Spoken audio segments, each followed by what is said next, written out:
The dad disconnect. Being a mother, being a father will have a lot of shared experiences, obviously, but a lot of separate experiences too. Dynamics that are unique to the dad and unique to the mum. And that's just what it is. And of course, every parent is different. Every parent will have crossovers, have total removals from shared experiences. It'll be different for everybody because we're all different. And our expression and way of expressing and execution of these things will be different because that's just who we are.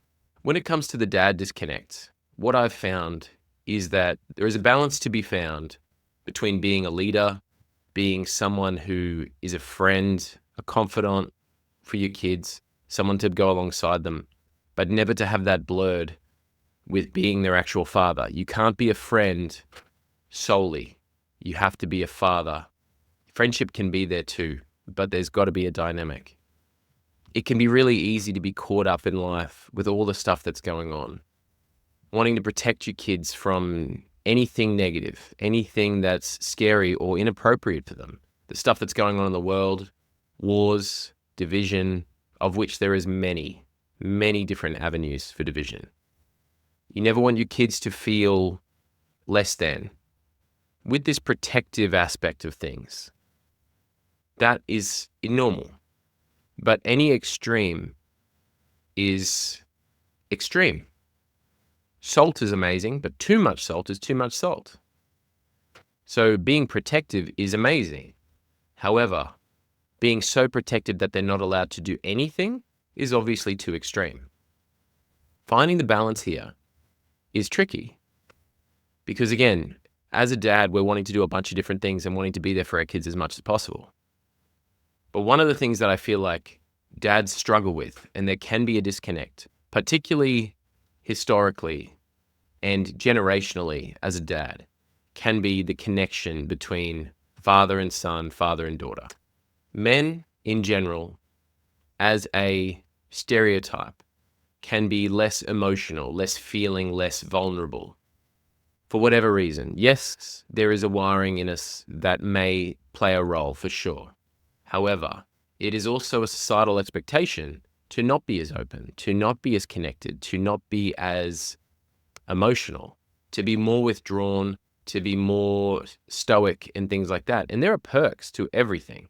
I think stoicism is largely great.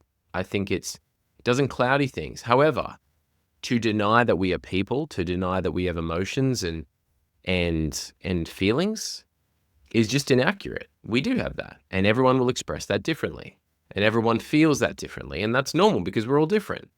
But as a dad, we're trying to find a balance of how we can connect with our kids, protect our kids, and lead our kids, to be their teacher, to be all these different things. And as a mum, I'm sure there's many crossovers in this also. But as a dad, I can only speak to that aspect of things. We all want to connect better with our kids. We may not know how to, though. I know a lot of people that struggle with that. I know that growing up, myself and some of my friends, some of us had dads that they didn't know how to connect with us very well. They knew what they knew, but they didn't know what they didn't know. And they didn't know how to figure that out. They weren't sure how to go, well, I just don't understand why he likes this or why he does that. But there can be a disconnect on even simple things, like asking questions, speaking up, being curious. Some of the things that are very simple are often overlooked because it doesn't even register for some people. So this episode is for the dads that may be feeling disconnected from their kids and want more of a connection, want more of a relationship with their kids. The first question to ask yourself is, are you a safe place for your kids? Are you a safe place for your kids to come to you when there's a problem, when they have a question, when they don't know what's going on and they feel a bit scared, a bit unsure? Are you someone that they can come to when they're not perfect, when they're not feeling 100%, when they're not feeling great? Are you someone that they can rely on in that way? And I get as dads, we'll do our best. Most dads will just do their best, and that's awesome. That's great.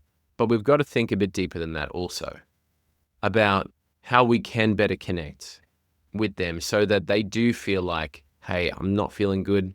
I'm not at my best, feeling pretty crap, but I know I can talk to dad. I don't have to be great for dad. I don't have to be refined. I don't have to kind of have it all together and then go to dad.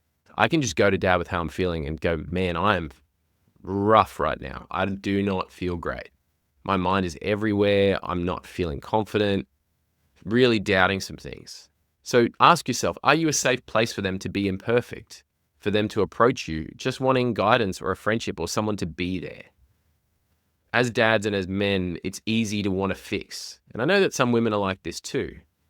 It can be easy to want to fix the problem and to sort it out initially and just cut to the chase. And odds are there'll be a lot of times where that's fine. But there will be times where we just need to check. We need to understand and listen first before we then go into, all right, let's try and sort out a solution. Let's try and grow out of this. Let's try and sort it out, fix it, and move on better. What's your nature like? Are you abrupt and sharp and quick to judge? Is that something that you've always had? Is that just a nature of yours? Is that a practice? We practice things and often don't even realize it. But is that something that you've grown up with also? Is that something that was modeled to you? Is that something that you picked up along the way? It's important to know the origins of why we're doing the things that we're doing. We've got to ask these questions. Why do I kind of jump to that? Why do I jump to conclusions or jump to judgment or, oh, you've done this again, and have a bit of a comment or those sorts of things that put people on the back foot initially? And is it something that I can sort out? We do have to ask the question of how it comes across, the way we behave, the way we act, the way we are approached. What's our reaction? What do we jump to first? And then we ask, why is it there? Why am I quick to do this? Or why do I feel to do that? What am I doing right? What could I work on? How would I like to be responded to as a child approaching their dad? What would I have really liked? What did my dad do well? And what didn't my dad do well? What do I want to adopt? What do I want to leave? I want you to reflect on something that you've probably, if we're not conscious of, we overlook. Growing up, what were your parents like? How did they respond to you in a crisis? How did they respond to you when you just had a question? Were they quick to anger? Were they quick to forgive? Were they quick to judge? Or were they patient? Did they show grace? Did they listen to you first before acting any other way? Were they just looking to be there for you, full stop? Nothing else, just be there for you and be there with you, whether it was easy or hard. And then after that, move on together, sort things out together. What did you do for fun? What did they do to seek you out? What are the activities you really loved and the stuff you didn't really? It's important to have a look at that and to see what we do want to recreate and what we don't. And every kid will be different. Kids like different things. People like different things, different personalities. It's important to be an open mind about some stuff too, about the fact that maybe your passions aren't theirs and vice versa. It doesn't mean that you can't take an interest. And that leads me to my next point.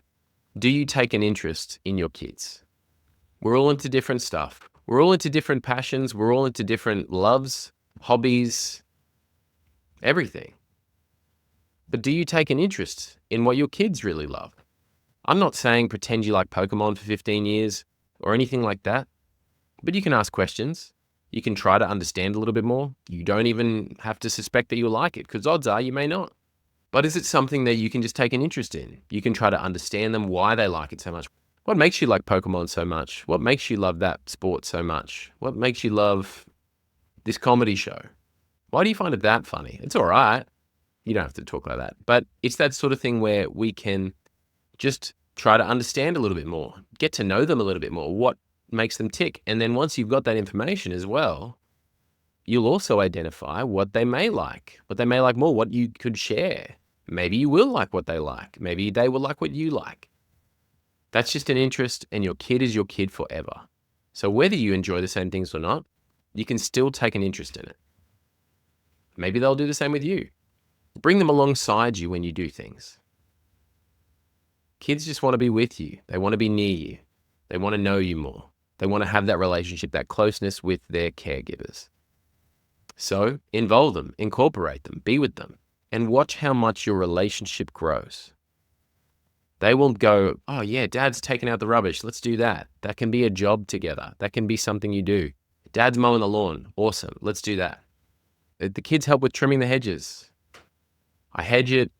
They are quick there to clean up, and we rake and we put it in the bin, and that's a job that we do together. And it's nice. We're outside, we're talking, and it's a nice time. We just get to spend time together.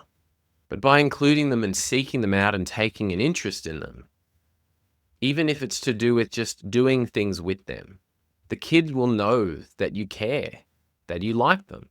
They may not like that you want to include them in random things, but by doing so, you will get more wins than losses, and they will take more of an interest, and they will seek you out more because you're seeking them out more.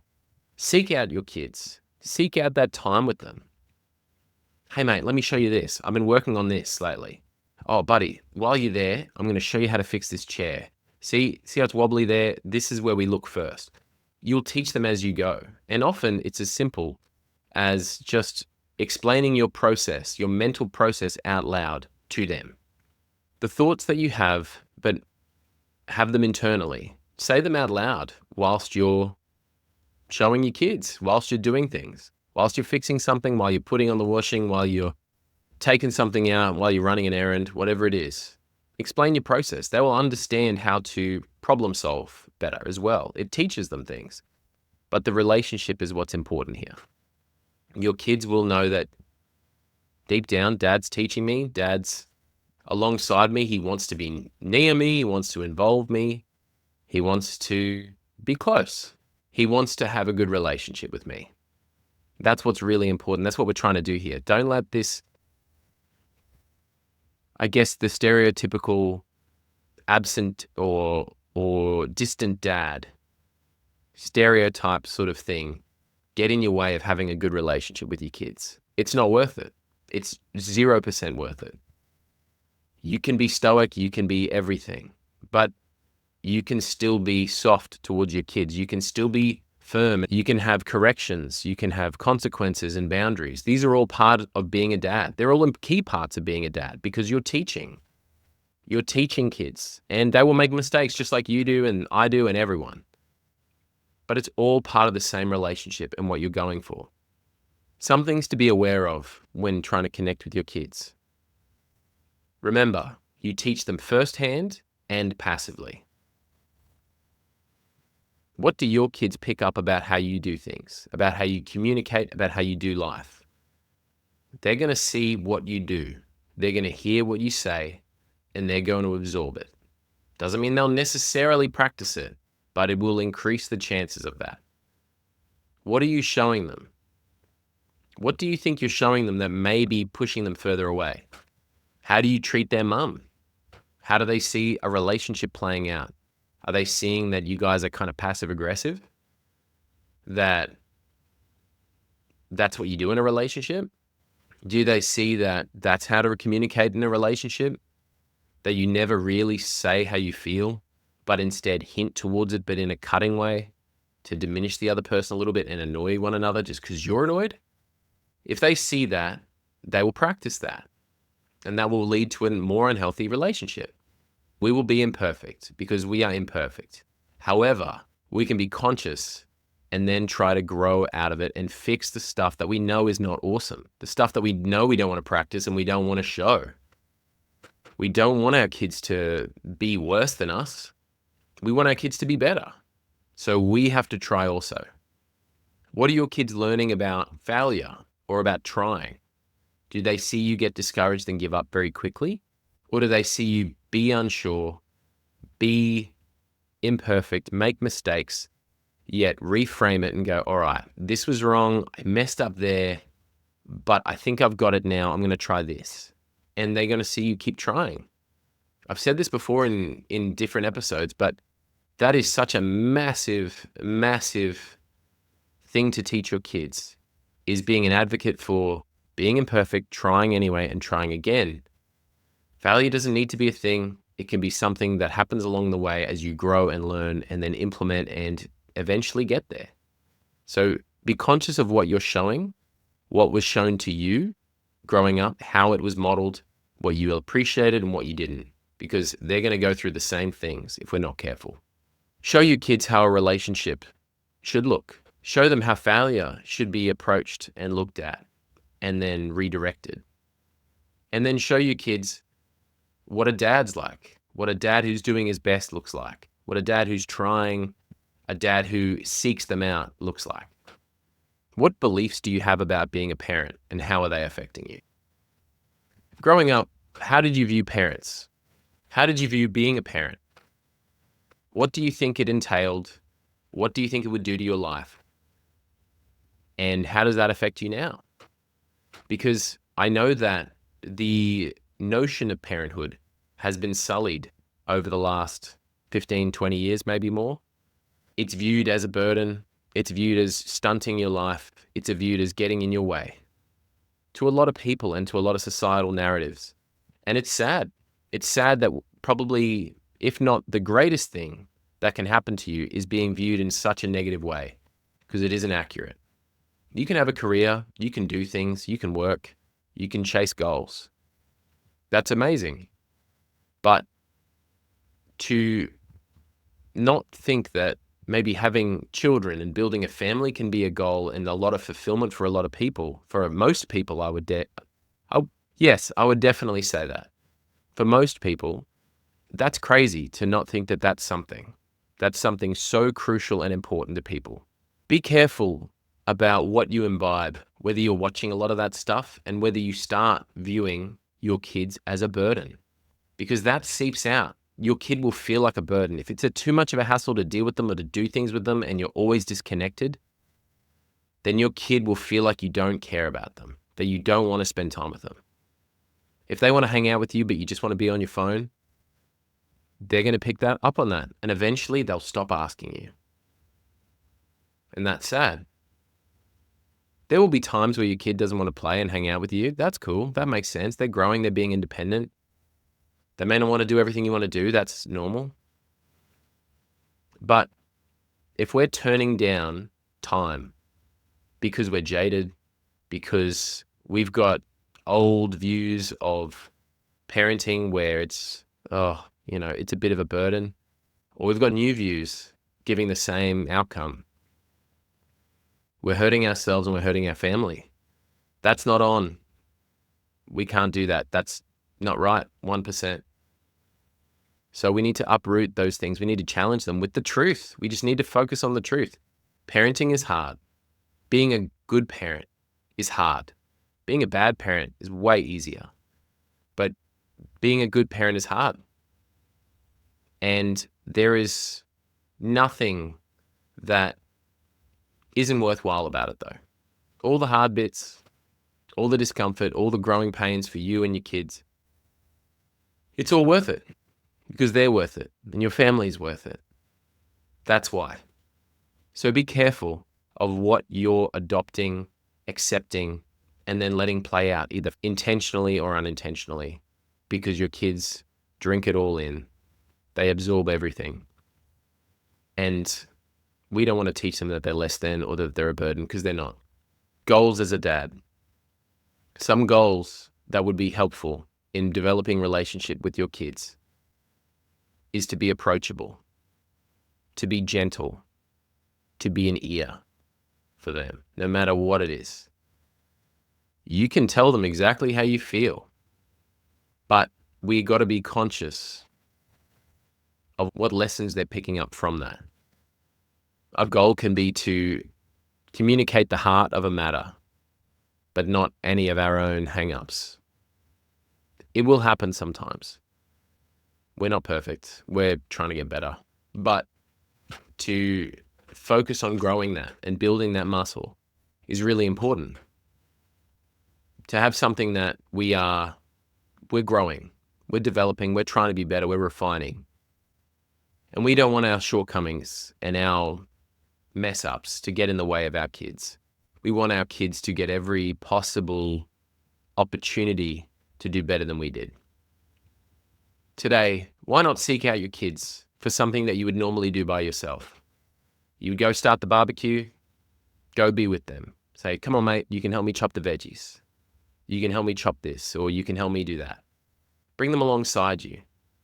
Run errands together. Do something that you would normally work on by yourself with them.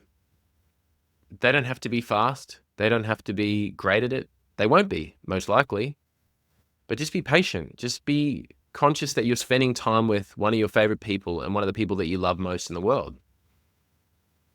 Be alongside them, seek them out, listen to them, be gentle and gracious, be firm and truthful. This is all part of being a dad.